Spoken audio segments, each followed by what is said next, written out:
Everyone, இன்றைக்கி free style cooking தான். இதில் சிம்பிள் அண்ட் ஈஸியாக எப்படி குவாயில் எக் செய்கிறதுன்றதை பார்க்க போகிறோம். இப்போ நம்ம இதை பாயில் பண்ணி எடுத்துக்கலாம். இந்த காடை முட்டை ரொம்ப ஃப்ரெஜைலாக இருக்கும்.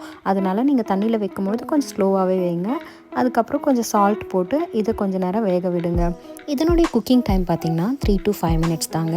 நீங்கள் மீடியம் குக் பண்ணுறீங்கன்னா 3 minutesல எடுத்துடலாம். இந்த ஷெல்லை நீங்கள் பீல் பண்ணி எடுக்கும்போது ரொம்ப கேர்ஃபுல்லாக பண்ணுங்கள். நான் இந்த ஷெல்லெல்லாம் ரிமூவ் பண்ண பிறகு நார்மல் வாட்டரில் ஒரு முறை போட்டு எடுத்துட்டேன். நான் இதுக்கு ஆஃப் ஆனியன் தான் எடுத்திருக்கேன். இதை இந்த மாதிரி குட்டி குட்டியாக சாப் பண்ணி எடுத்துக்கோங்க. நான் இதை கிட்ஸுக்கு கொடுக்க போகிறேன், அதனால் ரொம்ப சிம்பிளாக தான் செஞ்சுருக்கேன்.